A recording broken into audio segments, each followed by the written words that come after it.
Welcome to a new Energy Crew podcast. I'm your host, JP Warren. In this episode, we're going to dive into what we discussed at the Crew Club Operator Roundtable in Dallas.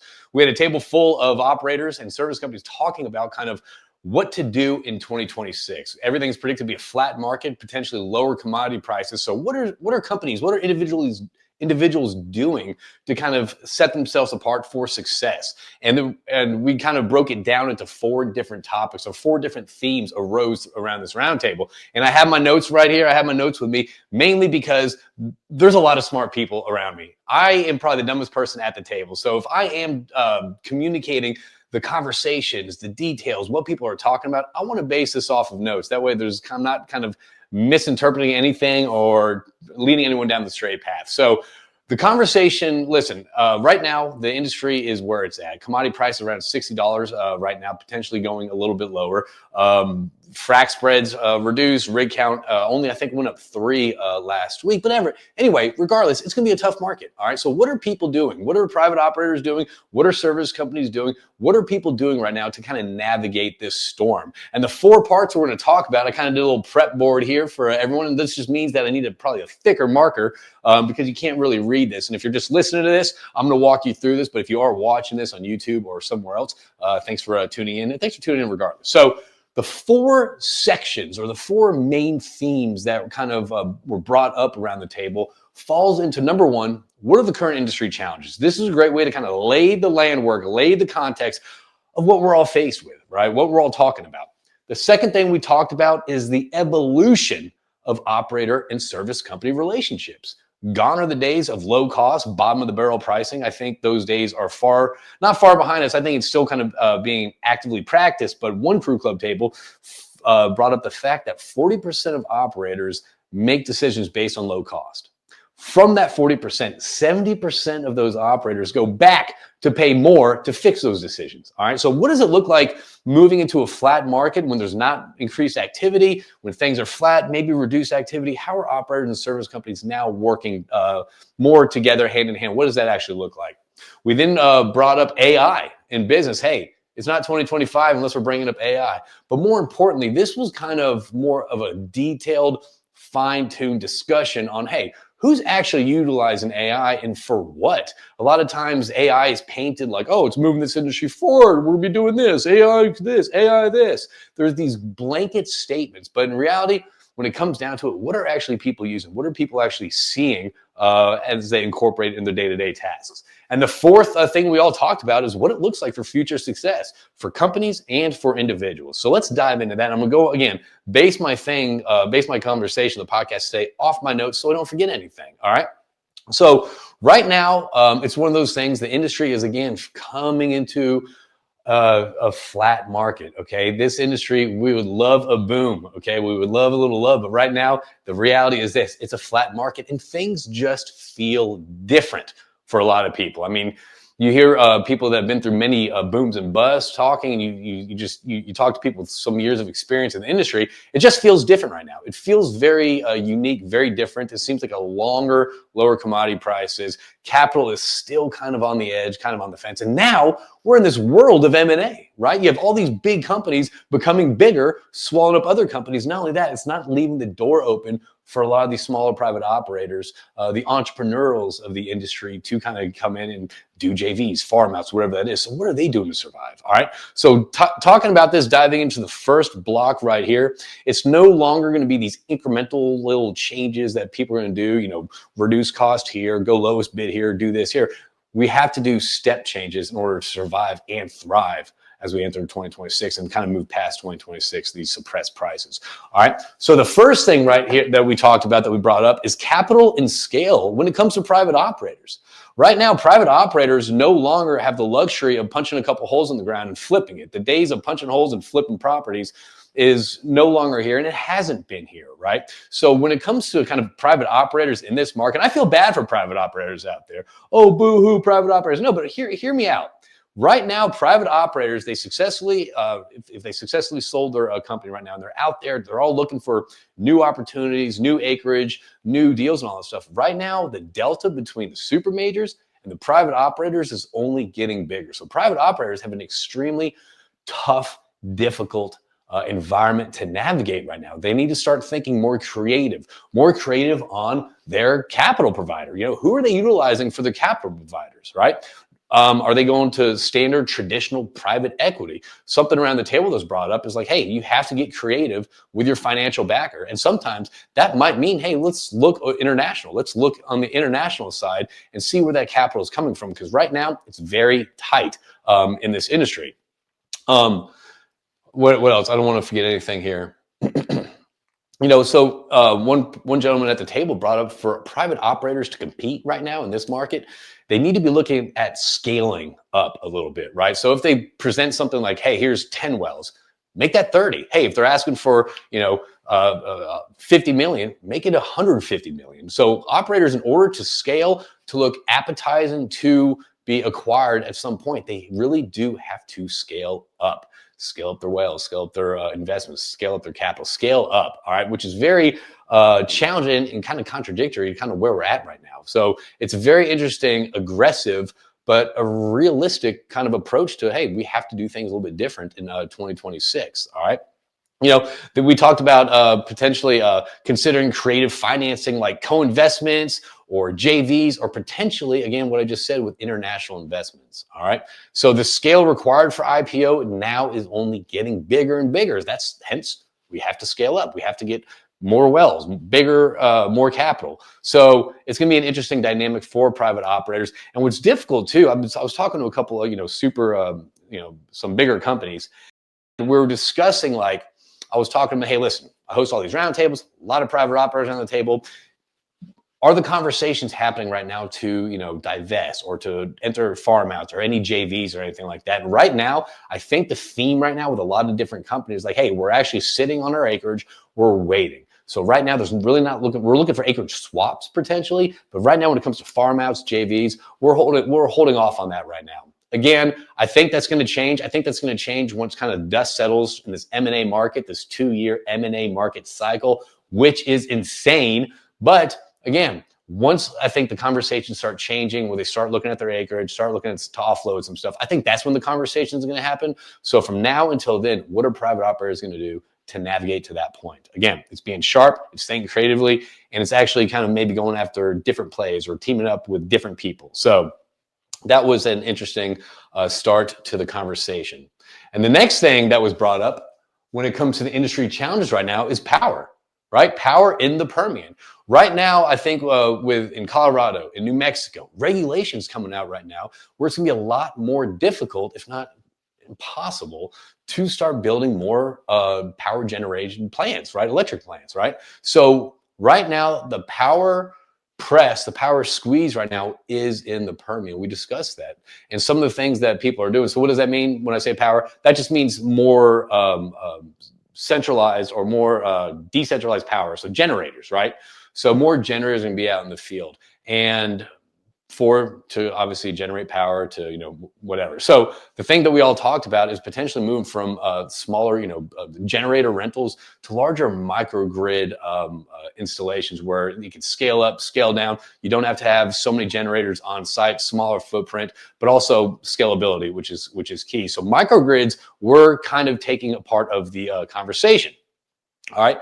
So microgrids is one of those things where, again, this fades into these sections over here. When it comes to microgrids, power suppliers and operators need to start working together, and that's going to take a kind of a more understanding on what they're doing, why they're doing this, what their end goal is. Because the subject matter experts, the power companies, the power generation companies, in order to construct microgrids that actually meet the demands, they have to understand, they have to have better conversations, more collaborative conversations. So again, this is a longer process, better conversations, more conversations, but hey, we're going to get there together because we have to. All right. We're not going to be alone in this journey.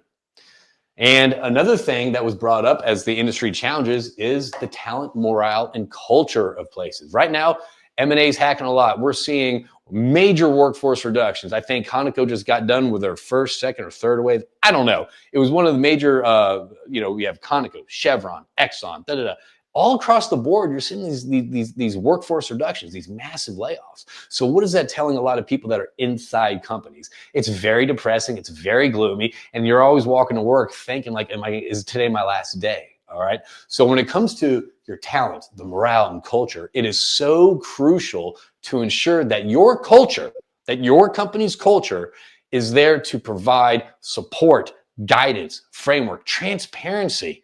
All right. Even if you don't know the answer, transparency. Make sure that communication not just goes from top to bottom, but also bottom to top. I always advise people, hey, listen, to build the culture, it's simple as communication. Why don't you go down the hallway and ask someone that's, below you or, a less experienced role, what do you like about working here? What do you not like about working here? What would make your job easier? And what do you think that could be done to improve the company as a whole, right? Start having these conversations, start connecting with people. Again, I feel that stability is created through connections and conversations. So just start having conversations. All right. What else? Smaller companies, a lot of engineers wear many different hats. They're not pigeonholed as just a drilling engineer, just a production engineer. They're often wearing different hats on whether it's regulatory, EHS, HSC, whatever you want to call it. So there's a lot of different roles. So what does that mean? So that means that they might be more experienced to maybe get out of if let's say things happen in their current career, they might be able to take on different disciplines than previous before. But if you're stuck doing just a drilling engineer or just a completions engineer or just this, just that, chances are your opportunities to get outside your discipline is going to be a lot more slim. So go down the hall, ask what they're working on, learn more about kind of other people's disciplines and why they do what they do. All right. Another thing that was brought up was the experience gap.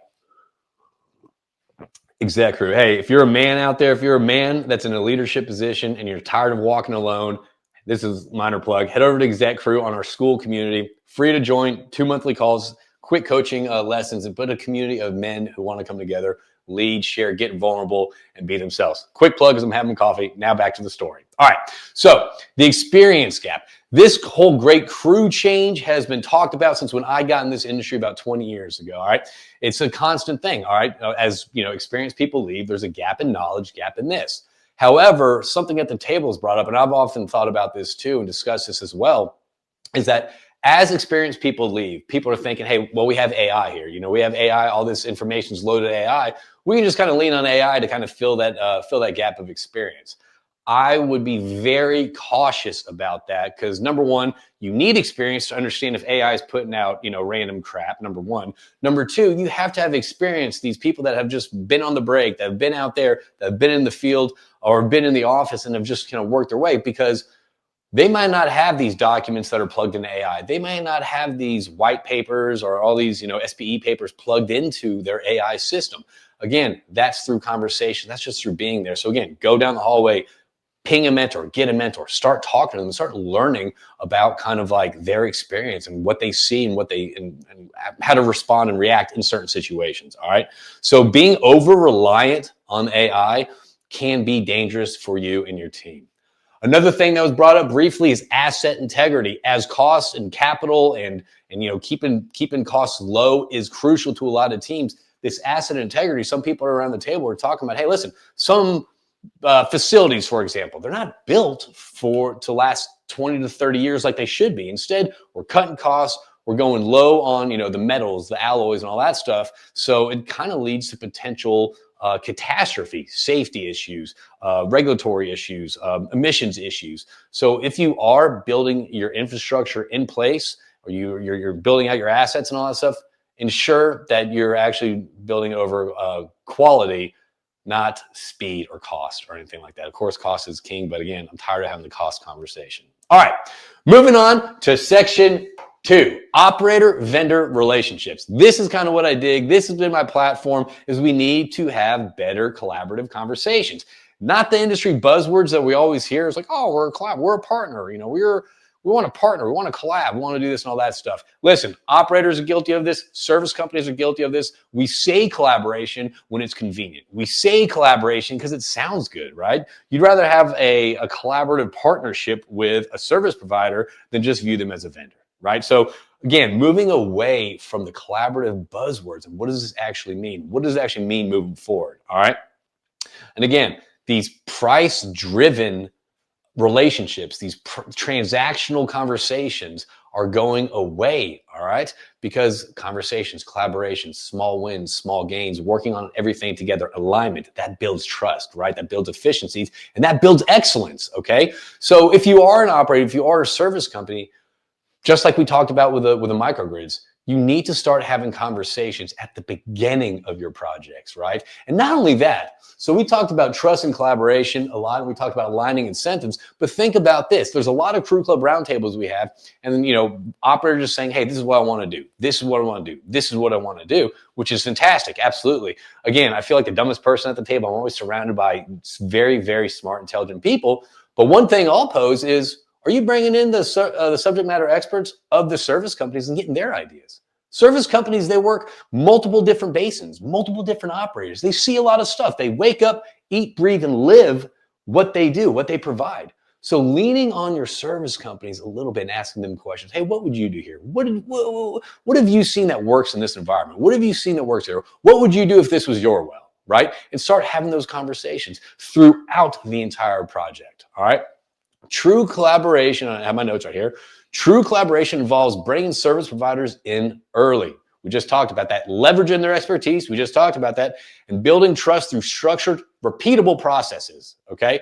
I talked about the 40% of operators choosing everything on low cost and the 70% of operators that make those decisions coming back to the table and paying more because of those decisions. So again, really understanding alignment. And at the end of the day, you have to think about this. And I think I talk to this with teams that I sell, that I train in sales, and I talk about this with operators as well.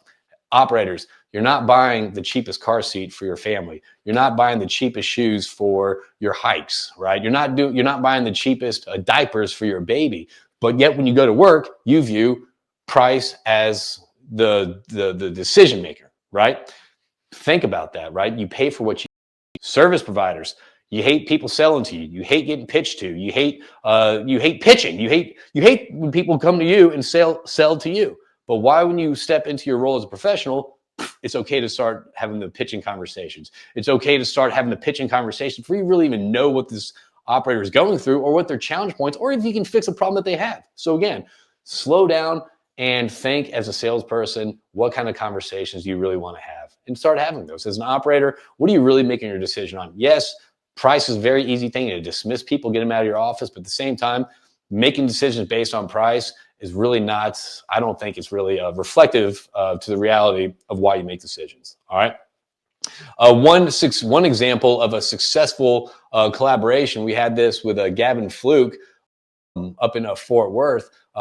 He had a great example of collaboration. What happened? He called the service companies and brought them in at the beginning, showed them what he wanted to do, why he wanted to do it. Next thing you know, it was a fantastic, beautifully well-oiled machine from the start of the project to the end. And it was just a huge success. And he relates that on his relationship and his ability to collaborate, bringing service providers in and asking them their expertise, all right? Good execution requires collaboration across all disciplines, all right, including vendors and leadership. And this is the key thing. Leadership needs to be involved in collaboration. They need to empower their teams to have these conversations. They need to empower their teams that, hey, get outside opinion, right? Talk to other operators, talk to the service company, talk to this person who's known in this industry for the specific task, right? So leadership really should be promoting these conversations and promoting this collaborative environment, all right? Aligning incentives. We're still over here.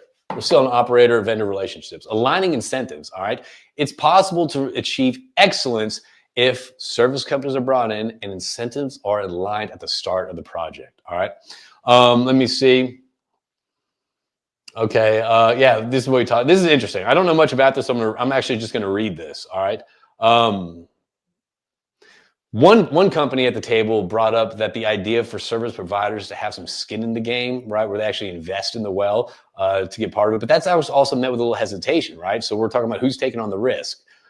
This has proven difficult to implement due to capital structures and risk sharing. An experiment where service provider was asked to fund about 20% of a well was met with a lot of hesitation. Okay, so I don't know the point of all I don't have any thoughts about this. I'm just communicating what was said around the table. All right. A tiered return structure where partners taking on earlier risk received higher potential returns was also attempted, but again, not fully successful. Just because something wasn't successful that we tried, or people have tried before, teams have tried before, that doesn't mean that it shouldn't be tried again, all right, or refined and processed. Iron the details out, okay? Because again, a lot of smart people in this industry, we could figure a way out to align incentives where everything works out for the best, all right? One other thing when it comes to the operator-vendor relationships, using a single integrated service provider was mentioned as a way to eliminate blame shifting between different vendors. No one likes blame shifted. Extreme ownership. Own it. Own the job. Own the failures and learn the lessons learned. All right. Quick coffee break. All right. Then where do we shift to? We shifted over here. AI in business. Of course, we're going to bring up AI around the table. And one thing that we all talked about is, listen, we have this broad blanket of AI can do this. AI is here. AI is taking jobs. AI is changing jobs. AI is making everything more efficient. Okay, cool. How, right?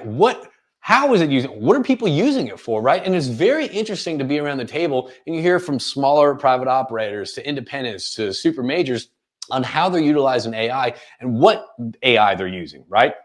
ChatGPT, Copilot, Gemini, Grok, or is it stuff built in-house or third-party stuff? So again, so the question was like, hey, listen, I know AI is a hot topic. Everyone's talking about it. What are you actually using it for? And I thought this was so cool. So we had some people at the table that were, 5 to 7 years in their career, and they were using it to like write code and doing stuff. Then you had one person who's about 10, 15 years in his career, and he was using it to kind of like compare different vendors on key KPIs and actually which vendor was actually true to performance, which wasn't, and kind of ranking vendors, right? And you had one company who just started kind of dipping their toes in the water when it comes to AI. So they're really utilizing it for like contracts and MSAs and things like that. But the thing is, so everybody is using AI in different tangents for different reasons for their job, right? Whether it's reviewing contracts, whether it's reviewing vendors, whether it's writing code. But the thing is, though, people need to communicate. Again, this goes to you. Hey, if you're curious about AI, you feel lost in the bubble, it's moving faster than we all know, just pick up the phone, call one of your contacts and say, hey, listen, what are you using AI for right now? And just have these conversations. It may dawn on you to utilize it for something that you have. You may be able to share something that you've heard about or seen or you're implementing. But again, having these conversations on what are you using AI for? Where are you seeing it actually add value, right? Teams are using tools like Perplexity and Microsoft Copilot, with some companies using, making their employees utilize AI. Hey, if you don't utilize AI, then you're not doing your job. While some other companies are saying, we don't want you using AI. We don't want our stuff dumped in the void. So again, it's a culture thing. It's a leadership thing. What are your leaders telling you when it comes to AI? What do you agree with? What do you disagree with? Regardless, these conversations need to happen of what people are actually utilizing AI for. All right. So cost and vendor management, analyzing frac vendor NPT, comparing frac bids, and automating cost reconciliation between internal estimates and vendor tickets, right? And it does it like that, all right? Another thing people use it for is process efficiency, reducing, legal bills by running contracts through AI, speeding up coding tasks, generating executive summaries, and improving professional emails. All right. The third thing is data analytics, using Copilot and Excel to analyze data such as identifying top vendors or summarizing daily cost reports has been beneficial. All right. Where are we at now? Okay. Now we're at kind of limitations and best practices of AI in business. All right. So number one, when it comes to limitations, don't trust AI right now. It's 2025, and I'm sure in a couple of years we can all trust AI. However, human oversight is crucial when it comes to AI. I don't care if it's not that I don't care. There was a gentleman there that was talking, he's been his career about 5 to 7 years, and he was talking about it. He's like, I could easily take what AI said and just kind of plug it and go. But I understand what it's given me, what information it's given me. And I know from my experience, if it's right or if it's wrong or if something's off. So again, having that human oversight is crucial, and not just trusting the output of AI. So you kind of need to know, you kind of need to have experience before you actually utilize AI. All right. Prompt engineering. All right. The quality of AI output depends heavily on quality of the input. So prompt hygiene, as we call it. All right.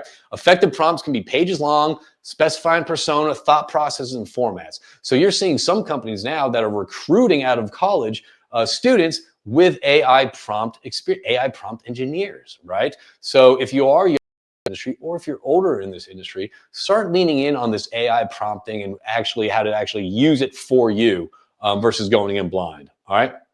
And now here's kind of the current state. AI is currently seen as a task-specific tool. It's a steroids, as somebody called it, it's a steroids for talent. These general AI models that are here to fix everything, these blanket approaches, I don't think it's up to speed yet. At least that's the conversations around the tables. So these are very task-specific use cases for AI. All right. It's putting your employees on steroids that enhance existing skills by speeding up analysis and comparison, but is not yet fully trusted and requires human verification. Again, you need to know what you're looking for. All right. One example was this one person at the table wanted to utilize AI to make a map, right? To make a map of whatever their location, and it spit out this cartoon looking like Viking treasure map. All right. It was humorous. It did the job. But again, that's the whole prompting thing, right? So do we want to look like a Viking map or actual a professional map? All right. Now wrapping this up, we talked about, okay, future success and growth. What does this look like for companies? We talked about this. Collaboration. No more bottom of the barrel, low cost vendor selection, right? You have to look past that and really get ingrained with who you're utilizing, service and operators, right? So better collaboration, all right? Leadership. Leadership has to shine during times like this, right? To keep morale up, to keep the culture going, to ensure that your team's skill sets are staying sharp, all right? Or you're building on them, okay?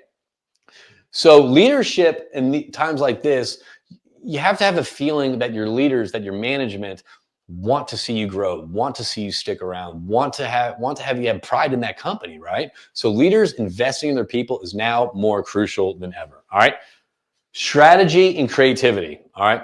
A focused strategy, patience, and creative solution for finance and identifying opportunities. So for companies, you can't go on your book of business. Well, it's a bust right now. Let's just low cost everything, low price. We've done that game. That's not really a strategy to grow. Okay. That's a strategy to kind of keep that runway going. But again, I did a podcast. My other podcast is called Lead with Confidence podcast. And I talked about how not to turn your customers into junkies by always offering that low cost, that low bid, that hit of that low cost, right? So what is your strategy? What does that really look like in a flat year? Some companies are telling their sales teams to go out there, get new customers, sell more. How are you going to do that in a flat market with the same activity, with M&As going on? Is that really a strategy or the message that you want to communicate to your team? Okay, all right. That's like going outside when it's pouring out during a hurricane without an umbrella saying, don't get wet. All right. I don't know if that was a good example, but go with me here. All right. Now for individuals, we talked about what is it going to be for individuals to be successful in this market. Number one, some key traits are you have to be creative, okay? AI is here to make faster decision makers. So you have to be creative when it comes to, hey, how are we approaching this operation? How are we approaching this project? Is there something we can do to make this more efficient, okay? Curiosity. Stay curious about things. Think about things. Put different lenses on. Stay curious. And one person, Fred Miller, said, we have to be considerate. We have to be considerate of other people's challenges, other people's progress, where they're at. So we have to be considerate of the people on the other side of the table as well as we navigate through 2026. All right. And also we have to have continuous an appetite for learning new things, whether it's AI, whether it's technology, automation. We have to have this appetite to always learn, right? Development has been brought up so many times, but was so shocked and frustrating. It's frustrating for me because I coach, train, and work with teams about this. People are not investing in their team. You know, people say from salespeople, right? Oh, well, sales, he's got the gift of gab. He can go out there and do it. Oh, he's good at, BS, and oh, that's enough. The sales process, the sales cycle, and how people interact has drastically changed. If you're not investing in your people to get the best, and listen, I'm not saying new skills, just sharpen their skills, right? Give them sharpened tools for their toolbox, all right? Always invest in your employee. If you're an engineer, what other certs can you get? Are you going out there and building your network? I'm seeing a lot of stuff on LinkedIn right now. There's a lot of people that have been let go and they make a post, hey, 12 and a half years here, now looking for a job. Start building your networks if you're an operator or an engineer out there, because through volatile times, your network will create stability. And I've talked about this through multiple podcasts previously. All right. I love Michael Arispe. He brought this up. He said, listen, what about your health? You know, like we live in this, he said, do I have it here? No, I didn't. He says our industry is so good at normalizing high stress. We're so good at normalizing living with high stress. So what are you doing for yourself to release that? Healthy things, right? Not getting in a bottle, not doing drugs, nothing like that. What are you doing for yourself? Healthy, right? Are you taking up new hobbies? Are you exercising? Are you getting your blood work done, right? I mean, I may be guilty of a couple of these things, right? Like I probably should be making doctor's appointments, or I will, but how are you taking care of yourself during these times like this? It's stressful, it's negative, a lot of, fear out there, a lot of people not really communicating. So you really do need to take care of yourself. All right. Prioritize yourself and your health to manage all this industry stress. So kind of the summary of what we talked around the table. Thank you for joining me and listening to me kind of ramble about all this stuff. One thing that I see, the couple things that I see to kind of summarize this is, number one, you have to get better at connecting with people. All right. Our networks need to be more robust, not just with who we're trying to get in front of, not just with our target, but people throughout a lot of disciplines. Number two, we have to get better at communicating, right? If you're a salesperson, you need to learn how to actually communicate your values so you don't sound like your competition. You need to get up there and give a presentation that people want to listen to you and want to invite you back to the office. Okay. As an engineer, you need to be able to communicate manage up to your supervisors if you want to go in a new direction. You need to learn these skills on actually how to manage up. As a leader, you need to learn skill sets on how to communicate to your team, and grow them and inspire them, right? And keep the culture positive. And that's through communication.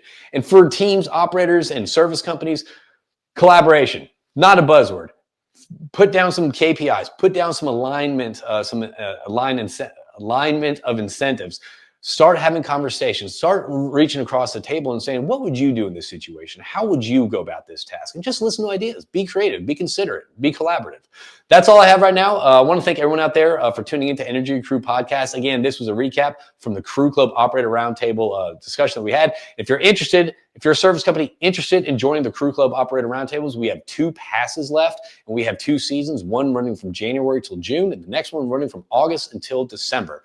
All right, we have about 10 events and about 120 to 130 E&P operators at our events throughout the season. So what's 220 throughout the year? 60% are directors or above. Great way to connect. And if you're an operator out there looking to expand your networks without the solicitation, without the crowded conference room floors or anything like that, go to connectioncrew.com. That's connectioncrew, CRUE.com. Register to begin getting information about our Crew Club Roundtables. I want to thank everyone out there. Take care of yourself. Do kind, be considerate and courteous to others, because it's going to be a flat year. But one thing I know, this industry is resilient and we got this.